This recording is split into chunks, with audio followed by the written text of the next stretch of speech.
నేను గీతాంజలి. ప్రస్తుతం మనతో పాటు భారతీ శంకరపీఠం వ్యవస్థాపకులు, ప్రముఖ ఆధ్యాత్మికవేత్త బ్రహ్మశ్రీ అన్నవరపు తిరుపతి మూర్తి అవధాని గురుగారు ఉన్నారు. వారితో మాట్లాడదాం. గురుగారు నమస్కారం అండి. ఓం శ్రీ మహాగణాధిపతయే నమః. గురుగారు 29వ తారీఖున షష్టగ్రహ కూటమి, మార్చి 29. అందరూ భయపడిపోతున్నారు. ఇందులో భాగంగా కొన్ని నక్షత్రాల వాళ్ళకి బాగుంది బాలేదు అని చెప్పి మీ మాటల్లో విన్నాను నేను. అయితే ఆ నక్షత్రాల వాళ్ళు ఎవరు, వారు ఎటువంటి పరిహారాలు చేసుకోవాలి, అసలు వారిపైన ఎలాంటి ప్రభావం ఉంటుంది ఈ షష్టగ్రహ కూటమి ప్రభావం? తప్పకుండా. మూలాధారే మహిమ్ని హుతవహనయని మూలమంత్రి త్రినేత్రీ హరాకేయూరవల్లి అఖిల సుఖకరీ అంబికాయా శివాయా వేదే వేదాంతరూపీ వికట గణతటీ వీరతంత్రీ భవానీ సౌరీ సంసారయోని సకల గుణమయీ తేద్యశ్రీ ఐం నమస్తే. షష్ఠగ్రహ కూటమి. షష్ఠగ్రహ కూటమి అనేటువంటిదమ్మా, ఒక రాశిలోకి 6 గ్రహాలు చేరటం. ఈ 6 గ్రహాలు చేరేటువంటి దాన్ని షష్ఠగ్రహ కూటమి అంటారు. ఒక్కొక్క పరిస్థితుల్లో అది శుభ పరిమాణాన్ని కూడా ఇస్తుంది, కొన్ని పరిస్థితుల్లో అశుభాన్ని కూడా చాలా ఎక్కువగా ఇస్తూ ఉంటుంది. అయితే ఇప్పుడు మీరు ఒక మాట అన్నారు కదా, చాలా భయపడుతున్నారని చెప్పి. భయపడటానికి అర్థం ఉందమ్మా. ఎందువలనంటే మర్నాడే మనకు యుగాది కూడా ఉంది. యుగాదికి రవి రాజు. రాజు ఎంత క్రూరుడైతే దేశమంతా అంత ఇబ్బందులు పడుతూ ఉంటుంది. రాజు రవి, సేనాధిపతి రవి. అంటే నవగ్రహాలలో అత్యంత క్రూరమైన గ్రహం రవి. అతనే రాజు. అందరూ శని శని అంటారు. అత్యంత క్రూరమైన గ్రహం రవి. అతను రాజు, సేనాధిపతి కూడా అతనే. దానికి తోడు నవనాయకులలో 6 పాపగ్రహాలు ఉన్నాయి. ఈసారి 6 మొత్తం. శుభగ్రహాలు 3. ఆ 3కి బలం లేకపోవటం, పాపగ్రహాలు 6 కావటం, ఇక్కడ షష్ఠగ్రహ కూటమి 2 కలవటం అనేటువంటిది మనం ప్రమాదం వస్తుంది అని గట్టిగా చెప్పడానికి మూలం. అది కూడా మే 31 వరకు దాని యొక్క ప్రభావం. ఇందులో రాహువు, శుక్రుడు, చంద్రుడు, బుధుడు, రవి, శని, ఈ 6 గ్రహాలు. ఈ 6 గ్రహాలు బృహస్పతి ఇంట్లో ఉండటం. ఈ బృహస్పతి వెళ్ళి శుక్రుడి ఇంట్లో ఉండటం. అంటే ప్రతి మనిషికి కూడా గురుబలం ఉంది అంటే దేన్నైనా మనం సాధించగలము అనేటువంటిది ఉంటుంది. ఈ 6 గ్రహాలు వెళ్ళి బృహస్పతి ఇంట్లో కూర్చోవటం. అదే సమయంలో ఎంత కర్మ ప్రారంధము అంటే ఏది కూడా షష్టగ్రహ కూటమి అంటే ఈ ప్రమాదాలు జరుగుతాయి, ఇది జరుగుతాయి, కుటుంబాలు విచ్ఛిన్నమవుతాయని చెప్పడానికి మాకు పిచ్చ వెర్రి తలతిక్క వచ్చి మెదడు పంచకి చెప్పడం కాదమ్మా. రవి శని తండ్రి కొడుకులు, ఇద్దరు బద్ధ శత్రువులు, ఇద్దరు ఒకే ఇంట్లో ఉన్నారు. బుధుడు చంద్రుడు తండ్రి కొడుకులు, శత్రువులు, ఒకే ఇంట్లో ఉన్నారు. గురువు బుధుడు శత్రువులు, ఆ బుధుడు గురువు ఇంట్లోనే ఉన్నాడు. మరి ఇంట్లో సౌభాగ్యం ఏముందమ్మా? ఇక్కడ ఎటు చూసినప్పటికీ కూడా ఏదో ఒక రకంగా శత్రుత్వం కలిగిన నీడలే ఎక్కువ ఉన్నాయి. ఈ శత్రుత్వం కలిగినటువంటి నీడలలో మనం మిత్రత్వాన్ని, సౌభ్రాతృత్వాన్ని ఎక్కడ వెతుకుతాం? దీనికి ఒక విషయం చెప్పి వివరంలోకి వెళ్దాం. మండు వేసవి కాలం, అరణ్యం మధ్యలో ఒక మనిషి ఉన్నాడు. ఆ అరణ్యం దావాననలా మండిపోతుంది. ఆ అరణ్యం దావాననలా మండిపోతున్నప్పుడు అక్కడ చల్లతనాన్ని కోరుకునేవాడు ఎంత తెలివిగలవాడు చెప్పండి. మండు వేసవి కాలం, అసలు అవకాశం ఎక్కడుంది? ఆ వేసవి కాలంలో అరణ్యం మధ్యలో అది దావాననలా మండిపోతుంది. అక్కడి నుంచి తప్పించుకునే ప్రయత్నం చేయకుండా అక్కడ చల్లదనాన్ని కోరుకుంటున్నట్టు వెతుకుతున్నాడు. అటు ఇటు మండిపోతుంటే అది ఎంత తెలివిగలవాడు. అలానే ఇంత శత్రుత్వం అనేటువంటిది అన్ని విధాలా కూడా పట్టుకుని ఉండగా అక్కడ మిత్రత్వాన్ని, సౌభ్రాతృత్వం కోసం వెతికేటువంటి వాడు అంతటి తెలివిగలవాడని మనం ఒప్పుకోవచ్చమ్మా. ఈ 6 నక్షత్రాలకు సంబంధించి ఆరుద్ర, స్వాతి, శతభిషం, భరణి, పుబ్బ, పూర్వాషాఢ, రోహిణి, హస్త, శ్రవణం, కృత్తిక, ఉత్తర, ఉత్తరాషాఢ, ఆశ్లేష, జ్యేష్ఠ, రేవతి, పుష్యమి, అనురాధ, ఉత్తరాభద్ర. 18 నక్షత్రాలమ్మా. 18. ఈ 18 నక్షత్రాల వారికి అందులో స్త్రీలకు ఎక్కువ ఇబ్బందులమ్మా పురుషుల కన్నా.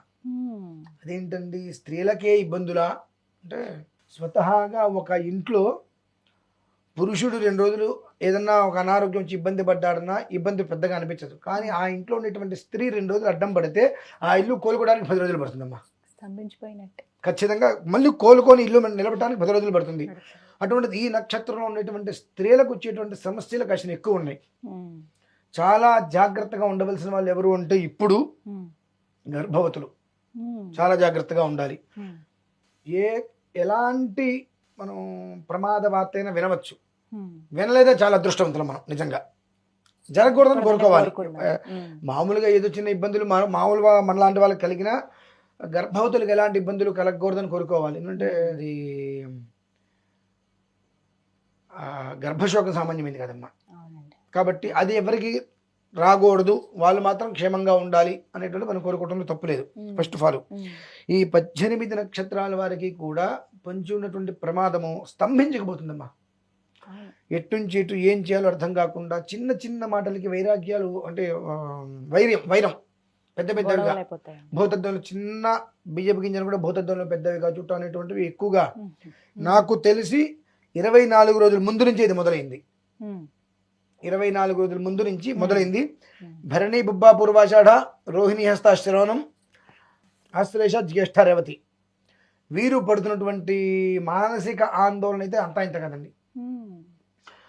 అంటే ఒక రకంగా చెప్పాలి అంటే అండర్ గ్రౌండ్ అంటారు చూసారండి, ఆ రకంగా దాక్కునేటువంటి స్టేజీలు కూడా వీళ్ళకి. ఎన్ని రోజుల పాటు ఉంటుందండి ఈ ప్రభావం?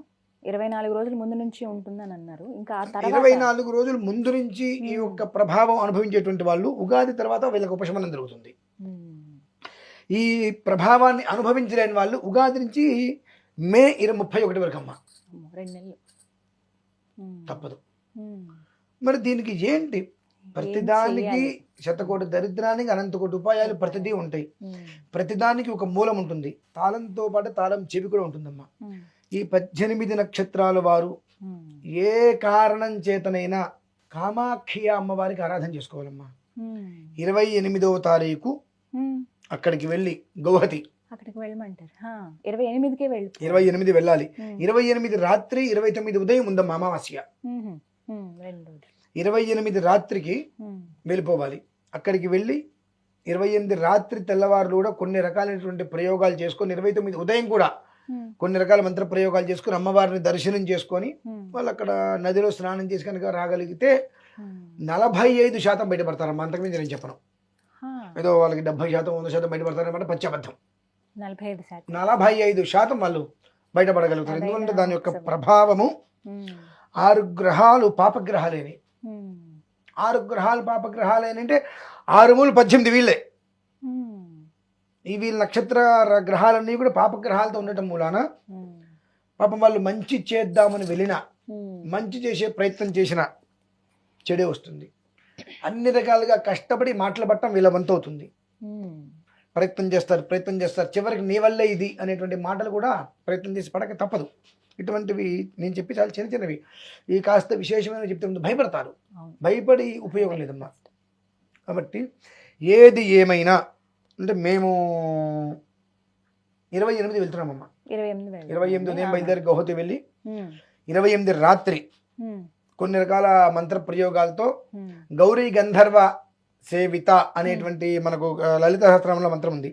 దానికి సంబంధించిన ఆరాధనలు ఆ రాత్రి చేసుకొని రాత్రంతా చేయాల్సి ఉంటుంది. రాత్రి సుమారుగా ఒక 4:30-5 గంటలు చేయాలమ్మా. దానికి ఒక సమయం నిర్దిష్టంగా ఉంటుంది. నిశరాత్రి అంటారు. ఆ నిశరాత్రి సమయంలో అది పూర్తి చేసుకొని మర్నాటి ఉదయం మంత్ర యంత్ర తంత్ర విషాది ప్రయోగాలతోటి ఇబ్బందులు పడేటువంటి వారికి ఆ పరిహారంగా కొన్ని మహామంత్రాలు పారాయణ చేసుకొని అక్కడి నుంచి మళ్ళీ ఆ రోజు రాత్రికి మళ్ళీ ఇక్కడికి వచ్చేసేటట్టుగా మేమైతే వెళ్తున్నాము. ఖచ్చితంగా కష్టమైన నష్టమైన ఈ యొక్క 18 నక్షత్రాల వారు నేనేదో మిమ్మల్ని భయపెడుతున్నాను ఇంకోటి అనుకోవద్దు. ఇష్టం లేదు కానీ చెప్పవలసి వచ్చింది కాబట్టి చెబుతున్నా. ఈ 18 నక్షత్రాలలో మొదటి 5 నక్షత్రాలు నా కుటుంబంలో నాది, నా భార్యది, నా పిల్లవాడిది, మా అమ్మది, మా అమ్మాయిది, మావే ఉన్నాయండి. మేము పడుతున్నటువంటి అగచాట్లు ఏంటో మాకు తెలుస్తాయి. మేము పడుతున్న అగచాట్లు మాకు తెలుస్తాయి. అందులోనూ కూడా గర్భవతుల గురించి నేను చెప్పడానికి ప్రత్యేకమైన కారణం ఉందమ్మా. వారు రావచ్చండి అక్కడికి? రావచ్చమ్మా, ఇబ్బంది ఏం లేదు. ఏ నెల వరకు రావచ్చండి? 6వ నెల వరకు రావచ్చమ్మా. అంటే వాళ్ళకి శరీరం అన్ని రకాలుగా సహకరిస్తే ఒకవేళ బెడ్ రెస్ట్ అయితే కనుక వాళ్ళు రావడానికి అర్హతలు ఉండవు, ఇబ్బందులు పడతారు. అలా ఇప్పుడు ఒకవేళ 9 నెలల్లో ఇలా నెలల నిండి ఉన్నారనుకోండి, వాళ్ళ తరపున ఎవరైనా రావటం కానీ లేకపోతే వాళ్ళు ఇక్కడి నుంచి వాళ్ళు అంటే అక్కడ జరిగేటువంటి దాన్ని వాళ్ళు ఏదో పరోక్షంగానే పాల్గొనే ప్రయత్నం. అంటే కొన్నిట్లకి కామాఖ్య అమ్మవారి దగ్గర చేయటమే విశేషమమ్మ. మనం ఏదో ఎక్కడో చేస్తామంటానికన్నా కొన్ని కారణ జన్మ యోగాలు ఉంటాయి అక్కడ చేయటానికి.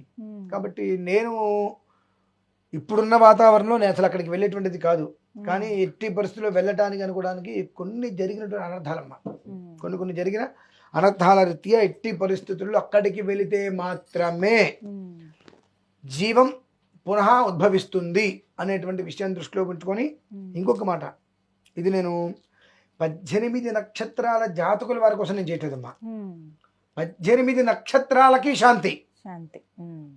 ఎందువల్లనంటే ఈ ఒక్క దోషం 18 నక్షత్రాలకు ఉన్నది. ఆ 18 నక్షత్రాల నుంచి ఉపశమనం. ఆ 18 నక్షత్రాలలో నా ఇంట్లోనే 5 నక్షత్రాలు ముందున్నాయి. మామూలుగా నాది కాదు, నా భార్యది కావచ్చు, నా కొడుకుది కావచ్చు, మా అమ్మది, మా అమ్మాయిది, కాస్త లోటుగా వెళ్తే మామే ఉండొచ్చు. ఆ 18 నక్షత్రాలకు శాంతి. ఆ 18 నక్షత్రాల ప్రభావం అనేటువంటిది ఏ నక్షత్రాలు ఏ జాతకులకైతే ఉంటాయో దాని ప్రభావం ద్వారా పీడింపబడతారు. కాబట్టి వారు ఇందులో ఖచ్చితంగా పాల్గొనవలసినదే అని చెప్పడానికి మూలం. ఏది ఏమైనప్పటికీ కూడా 28వ తారీఖు మాతో పాటు బయలుదేరి రావచ్చు, లేదంటే వాళ్ళు ముందైనా సరే బయలుదేరి రావచ్చు. ప్రత్యక్షంగా కానీ పరోక్షంగా కానీ కామాఖ్య అమ్మవారి యొక్క సన్నిధిలో 28 రాత్రి 29 ఉదయం చేయవలసినటువంటి ప్రయోగ ఉపసంహారాలు కనుక చేసుకోగలిగితే అక్కడి నుంచి జీవితం అనేటువంటిది 45%. ఒకవేళ ఇంకా భగవంతుడి యొక్క అనుగ్రహం ఉంటే ఇంకొక 5-10% పెరగచ్చేమో, అంతకు మించి పెరగదు. కొంచెం కర్మ ప్రార్థం ఒక మోస్తరైతే అనుభవించాల్సిందేమ్మా. అంతటి కాకుండా కనీసం మాత్రం మనం బయట పెడితే అమ్మయ్య ఉపసంహారం దొరికింది, కనీసం గుడ్డి కన్నా మెల్లవుతాం అన్నట్టుగా అమ్మయ్య అని కాస్త మనకు ఉపసంహారం దొరికింది, ఉపశమనం దొరికింది అనుకోవడానికి వీలుగా ఈ ఒక్క ప్రయోగ ఉపసంహార శాంతి అనేటువంటిది కామాఖ్య అమ్మవారికి అక్కడికి వెళ్ళి చేసుకోవడం తథ్యం. మొత్తంగా ఎవరైతే పాల్గొనదలుచుకున్నారో ఒకసారి ఫోన్ చేస్తే సరిపోతుంది కదండి మీకు. ధన్యవాదాలు గురుగారు, నమస్కారం.